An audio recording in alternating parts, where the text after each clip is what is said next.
ये कहानी है जॉन नाम के आदमी की, जिसे समुंदर के बीच में एक अनजान बोट मिलती है। अब जब वो उसके अंदर जाता है तो उसके साथ क्या क्या चीजें होती है ये जानकर आपके होश उड़ जाएंगे। कहानी शुरू होती है हमारे हीरो जॉन से, जो अपनी छोटी सी बोट लेकर निकल चुका है फिशिंग करने के लिए। लेकिन थोड़ी दूर चलने पर उसे अपनी तरफ फॉग आते हुए दिखता है और सामने से बिल्कुल अंधेरा हो चुका था। वो उसी अंधेरे में थोड़ी दूर आगे बढ़ता है और तब उसे एक बड़ी सी बोट दिखाई देती है। वो उसके पास जाता है और उसके मालिक को बुलाने की कोशिश करता है। शायद कोई यहाँ फंस गया हो, उसे कोई आवाज नहीं आती, मतलब ये बोट लावारिस है।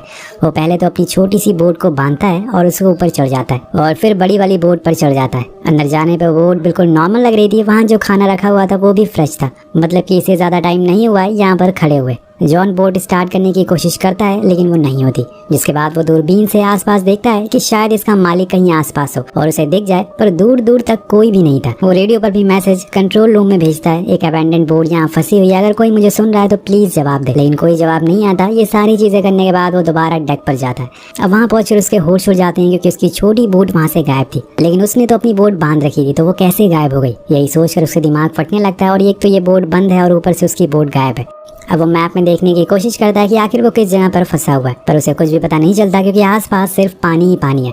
इसलिए दोबारा इंजन रूम में जाता है और उसे ठीक करने की कोशिश करता है। अब दोस्तों उसके छूते इंजन स्टार्ट हो जाता है। तो यहाँ एक चीज उसके साथ अच्छी हुई थी, वो एक बार फिर से कंट्रोल रूम से कांटेक्ट करने की कोशिश करता है, लेकिन फिर से उसे नाकामी हाथ लगती है। अब थोड़ी ही देर में उसे टॉयलेट भी लग जाती है। वो सोचता है कि चलो नीचे जाने की क्या जरूरत है, यहीं ऊपर टॉयलेट कर लेते हैं। अब वो जैसे ही सूसू करने की कोशिश करता है उसे जोर का धक्का लगता है और बोट से गिरने ही वाला था, लेकिन सही मौके पर वो रस्सी पकड़ लेता है और समुंदर में गिरने से बच जाता है। अब ये बोट नहीं चाहती कि वो बोट के ऊपर टॉयलेट करे और उसे गंदा करे, इसलिए शांति से वो नीचे बाथरूम में टॉयलेट करने चला जाता है। लेकिन यहाँ एक मुसीबत कम नहीं हुई थी कि दूसरी आ जाती है। बाथरूम का गेट लॉक हो गया था और खुलने का नाम ही नहीं ले रहा था। अब वो उसे ऊपर से नीचे तक हर जगह खोलने की कोशिश करता है, लेकिन तभी उसे एक कैंची मिलती है। वो उसे भी ट्राई करता है गेट खोलने की, लेकिन सारी कोशिशें बेकार थी। अब उसे बाहर से रेडियो पर किसी की आवाज सुनाई देती। इसी पल से विंडो से बाहर एक शिप भी वो देखता है।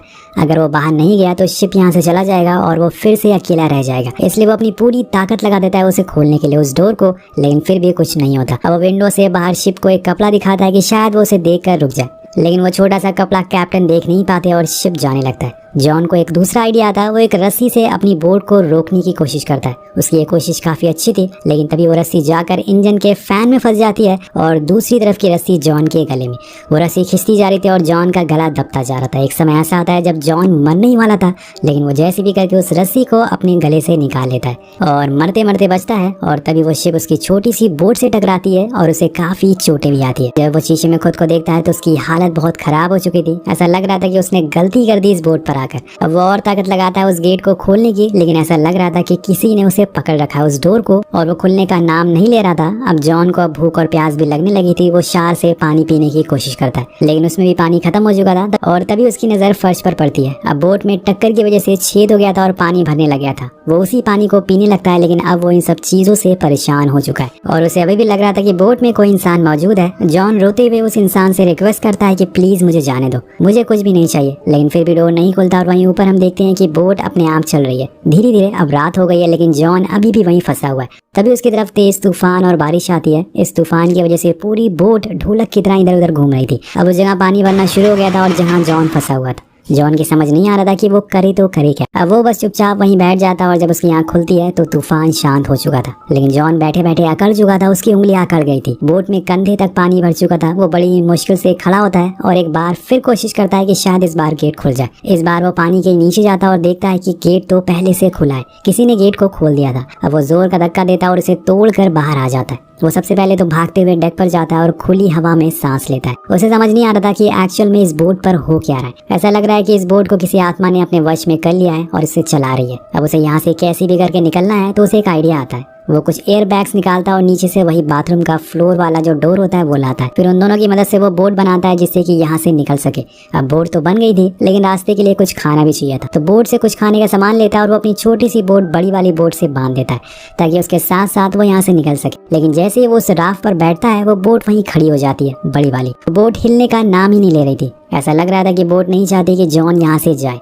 वो कई घंटे तक उसी राफ्ट पर बैठा रहता है कि बोट अब चलेगी, लेकिन वो चलती नहीं। और जॉन को भी समझ आ जाता है कि उसे इस बोट से निकलना होगा, इसलिए वो वापस वो बड़ी वाली बोट पर आ जाता है और सबसे पहले तो भरे हुए पानी को बाहर निकालता है। लेकिन इसमें बहुत टाइम लगेगा, इसलिए वो मोटर को भी ठीक करता है। जिससे तेजी से पानी निकल रहा था। अब बोट में जो जो दिक्कतें थी वो उन सभी को ठीक करता है और उसे टूटे हुए हिस्सों को भी पेंट करता है ताकि फिर से पानी ना घुसे। सारी चीजें करने के बाद वो एक बार फिर से रेडियो से मदद मांगने की कोशिश करता है कि शायद उसकी आवाज कोई सुन ले, बट सामने से कोई जवाब नहीं आता। तो वो थक और हार कर डेक पर जाकर बैठ जाता है और मैप में खुद की लोकेशन ढूंढने की कोशिश करता है। अब ये सारे काम करने के बाद वो बोट को स्टार्ट करने की कोशिश करता है, लेकिन बोट बंद हो चुकी थी क्योंकि ये बोट सिर्फ अपने आप चलती है और वो सोचता है कि क्या किया जाए ऐसे समय पर। तभी उसे सामने से एक शिप आते हुए दिखता है और वो सीधा पानी में छलांग लगाता है। वो अपनी छोटी राफ्ट को चलाते हुए इसके पास जाने लगता है, लेकिन यहाँ आयरनी देखिए, जो बोट अभी तक स्टार्ट नहीं हो रही थी वो अपने आप चलने लगती है और सीधा उसी की तरफ आने लगती है। अब वो अपनी राफ्ट से और तेज भागता है, लेकिन वो बोट और तेज स्पीड कर देती है और वो बस उसे टकराने ही वाली थी कि वो पानी में कूद जाता है और अपनी जान बचाता है और उसकी आंखों के सामने से ही वो शिप दूर चली जाती है। अब ये सीन देखकर जॉन और हम दोनों समझ जाते हैं कि ये बोट नहीं चाहती कि वो उससे दूर जाए और यही सोचकर जॉन पूरे समय पानी में ही गुजार देता है। लेकिन इस पानी में शार्क भी मौजूद है और सबसे बड़ी मुसीबत है ठंडा पानी, और उसे ना चाहते हुए भी वापस शिप पर आना पड़ता है। अब वो ठंड की वजह से कांप रहा था, इसलिए सीधा नीचे जाकर ब्लैंकेट ओढ़कर सो जाता है। जब उसकी आंख खुलती है तो बोट बस चले जा रही थी और उसे पता नहीं था कि वो कहाँ जा रहा है। वो ऊपर डेक पर जाने की कोशिश करता है, लेकिन फिर से वहाँ का मेन गेट लॉक हो गया था। वो पूरी तरह से फ्रस्ट्रेट हो चुका था क्योंकि जब से वो इस बोट पर आया उसके साथ कुछ न कुछ हुए जा रहा है। तभी उसकी नजर बाथरूम पर पड़ती है जहाँ से एक रास्ता था ऊपर जाने का। वो वहाँ से बाहर निकलने की कोशिश करता है, लेकिन तभी वहाँ से एंट्री का रास्ता बंद हो जाता है। मतलब जॉन अब पूरी तरीके से इस छोटी सी जगह पर फंस चुका है और तभी वो बोट पूरी रफ्तार से भागना शुरू कर देती है। जॉन इधर से उधर गिरने लगता है और उसके सर में, हाथ में, हर जगह चोटें लगना शुरू हो जाती है। लेकिन तभी बोट की स्पीड स्लो होती है और अब गेट भी खुल जाता है। जब वो बाहर निकलता है तो बोट एक शहर के पास आकर रुकी थी। जॉन फौरन भागते हुए किनारे पर जाता है और एक आयरन रॉड उठा लेता है।